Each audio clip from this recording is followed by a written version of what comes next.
Last week, the next guy that I want to talk about here, Marvin Harrison Jr., he was a bum.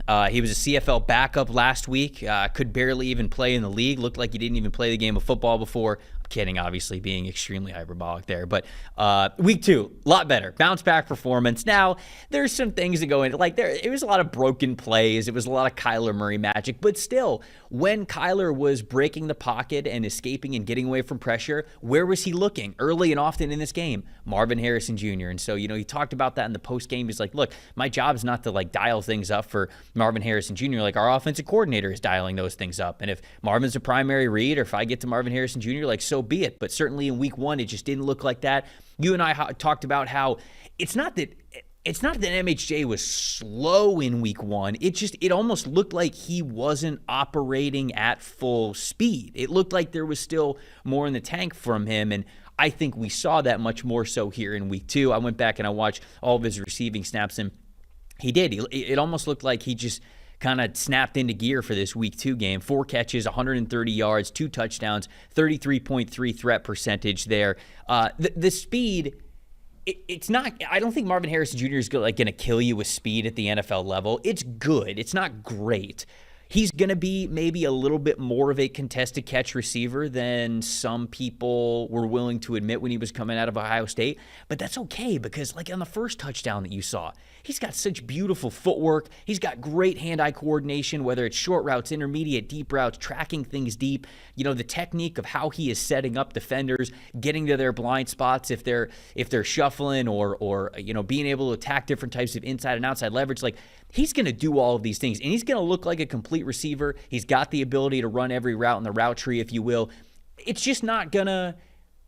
And I think talking about Malik Nabers right before Marvin Harrison Jr. is a great way to kind of bring that up, because there were people who scouted last year who had Malik Nabers as wide receiver 1, because the way that he moves and how he naturally separates looks a little bit easier than it does for Marvin Harrison Jr. And so I think it's important to remember, just because Marvin is going to be really good doesn't mean that he's got NFL separation speed every time that he runs the route. But that also doesn't mean that he's terrible. So I think that this was a nice bounce back performance to show you he's still going to be a great receiver in this league, even if the speed portion of it might be something that is a talking point with him throughout his NFL career. And I think the measured mile per hours on him were up. I don't know how much, I've seen those not match my eye test at times before with players, but I think those were up this past week, and last week he looked slower than he did this week. So people are preoccupied with the speed, and I think some of that's understandable because of how slow he moved last week. My bigger concern last week was just how lost he looked on the field, in terms of where he should be in the route tree, and how lost he looked against contact in the route tree and contact at the line of scrimmage. Sure. Couldn't get off press coverage to save his life last week. And so we will see. There's still some questions to be answered with Marvin Harrison, obviously. I mean, he is in his second NFL game. But what I said to you last week, Trevor, I still think is true. I think his ball skills are so special that he's still going to find a way to be a good player, even if he isn't immediately you watch Malik Nabers right now and you're different dude, totally different level of athlete and mover on the football field than any other rookie wide receiver, even in this class. I know we talked about Brian Thomas last week, and he's off to an encouraging start, but Nabers just looks so ready to go. And I think for Marvin Harrison, we expected that. And so we have to temper our expectations, but I still think the ceiling for him is pretty much the same, as what we thought it was. The process of getting there may just take a little bit more time, but this guy's ability to catch the football, the catch he made in the back of the end zone, is completely bonkers. I felt like there was this relief that he did something, and people were just wow, he caught a touchdown. That's awesome. But the actual catch was insane. He was getting wrecked. That ball was thrown in a keyhole, and he somehow caught it and got his feet down in the back of the end zone when it looked like he was the ball skills and the body control and the awareness of where you're on the field. All that stuff is so special, Trevor, that I don't think he's going to ever be this elite separation creator.